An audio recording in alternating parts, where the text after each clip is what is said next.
Ravenclaw Reads. I'm Courtney, and today join me for my weekly TBR. If you're new here, welcome. Thanks so much for stopping by. Check out the content on my channel to see if this is a place you would like to subscribe to. If you're returning, thanks so much for coming back. Don't forget to hit the subscribe button, hit the bell for post notifications, and then everybody can head over to the post tab, check out the Discord link, and join us over there. We have mini channels, chit-chatting about random things, our pets, e-readers, current reads, all the things you want to chat about. And then we also hold our book club discussion over there. In November, we're reading the book Wreck. I think it's by Catherine Newman. Actually, it's right here. I should just say, yes, by Catherine Newman. And we are excited to get into that. So I am doing a weekly TBR, which is a little bit different. So far this year, I have done a monthly TBR. I started out the year talking about how much I'm not a monthly TBR person, and then proceeded to do a monthly TBR for the entirety of the year.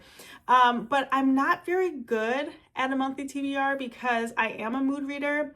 And if I find a new book or a new release comes out, like, I'm definitely going to read it. And so I thought for November, I would go week by week to talk about what I'm going to be reading. So usually each week I do a weekly wrap up, and at the end of that weekly wrap up, I will give my TBR for the upcoming week. Partly because this is my list of TBR, and it's a little overwhelming. I don't think I'm going to get to all of these books, but I want to be sure that I am being mindful about the ones that I would like to read. So I am picking 4 books this week. Now, this is very ambitious, but the only reason why I'm doing that is because the first book I'm reading, I've already started. So I am currently reading our book club pick, Wreck by Catherine Newman. I'm 34% in, and I'm pretty confident I will finish this tomorrow. I believe there's like 230 pages in this book. And so I know that I will get through this book. But Wreck follows our main character, Rocky, and this book comes after Sandwich. They are, I guess they're related, but not necessarily like you have to read them in order. But in Sandwich, we meet Rocky and her family. She has a daughter, Willa, and a son, I forgot his name, and her husband. And they go to their summer beach house, and they do that like every year. But we follow in the last book sort of Rocky watching her family grow and evolve, right? And she's watching just sort of how things have changed over time. They went to the summer house since the kids were little, so just thinking about and reminiscing about those times. Then her parents come, and that kind of changes the dynamic a bit. And so that's kind of Sandwich. In Wreck, we are at her home, and we have Rocky sort of going through all things that happen, I would say, mid-40s, early 50s. Willa is living at home. She just finished college, and so she is living there. And then Rocky's dad is now living with them. And then Rocky is going through stages of life. And so it's just like one of those cozy books. It's like a Seinfeld episode, like nothing's actually happening, but a lot's happening. And so it's interesting to hear like Rocky's perspective, her sort of narrative talking about what she thinks about each situation versus what she actually says, and just like the true life things that happen. So I'm really, really enjoying this. I'm actually liking it better than I like Sandwich. I think I wasn't sure what to expect with Sandwich, and with Wreck, I kind of understood like her writing style. So I'm going to finish that for sure this week. The next book I plan to read is Julia's Song is Undateable by Susan Lee. I got this as an e-arc, but I'm actually going to reread it this week. I love Susan Lee as an author. Let me just get on my soapbox for a second real quick, because Susan Lee is an author of color, and I don't know who her publishers are or like who her marketing people are, but like I need a phone call with them. I will be happy to jump on and help pass this book around. But basically, her last book Romance Rivals, which I ended up reading 3 times, and this book, you couldn't find them on pre-order. Okay, so like they were not there for pre-order, so like you're losing interest and money, right? And then on the day that it drops, I have a Kindle version, but I was like, I would love to see the paperback version. I go to my Barnes, it's not there. It says it's there, but it's not there. It's like you cannot find this book anywhere, and I think that's so disappointing because she's an amazing author.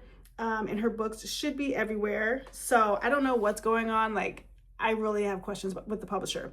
But this book follows Julia Song. She's the CEO of Starlight Cosmetics, is at the height of her career.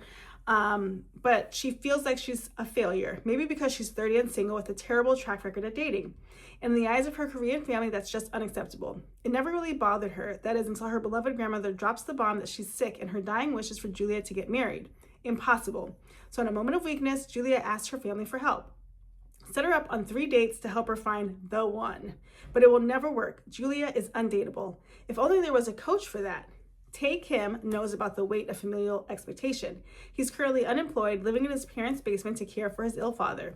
Sure, he's become somewhat of a fix-it man for the Korean community around town, but that's not a real job, and the pressure to get his life together is getting to be too much. So when the Julia Song, his childhood crush, asks for his help, it may be just the distraction he needs. He'll do whatever it takes, even coach her for these 3 dates. Problem is, the more time they spend together and the closer they get, the more Tae wonders if anyone is good enough for Julia, including him. So I just think this sounds so cute. It was a good read. I kind of sped through it, not gonna lie. So I don't remember a lot of it from the e-arc, but I am excited to get into it. It's got a pretty good star rating currently. And like I said, she's just a wonderful writer. I love the way her stories are situated. I love the dialogue, and I can't wait to read that. So that's definitely happening this week. Next on my list, I want to finish up Road Trip with the Vampire. I started that in October with my whole like witchy romance vibe. I didn't get to finish it. And these books are kind of niche, but I still want to read it and get it off of the list. This book is the 3rd in the My Vampires series. This one says, reformed bad witch Griselda Watson had hoped to never see another vampire again when she slipped away to sunny California for a fresh start. She'd grown tired of them and their nonsense ages ago. But when a vampire with amnesia unexpectedly shows up on her doorstep with a letter from her old friend Reggie, who's from another book, and asks for her help, she can't say no. Of course, it doesn't hurt that Peter Elliott is tall and gorgeous, looks great in yoga shorts, and has the kind of dark hair and surly expression Zelda's been a sucker for hundreds of years. Peter isn't completely harmless. He is fanged, after all, but he's harmless enough and soon becomes the only person in Zelda's new life who knows the truth about what she is.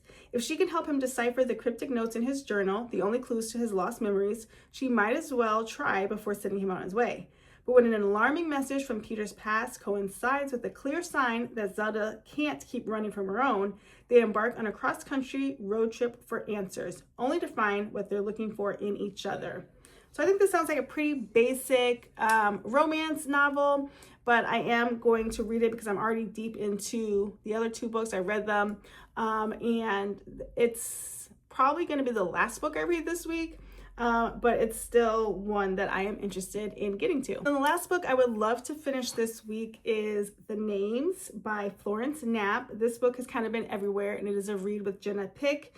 I know this book is about a mom who contemplates naming her child a different name and like what that would do for their life. So here's what Goodreads says. In the wake of a catastrophic storm, Cora sets off with her 9-year-old daughter, Maya, to register the birth of her son.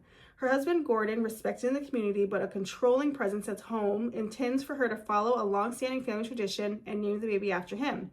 But when faced with a decision, Cora hesitates. Spanning 35 years, what follows are 3 alternate and alternating versions of their lives shaped by Cora's last-minute choice of name.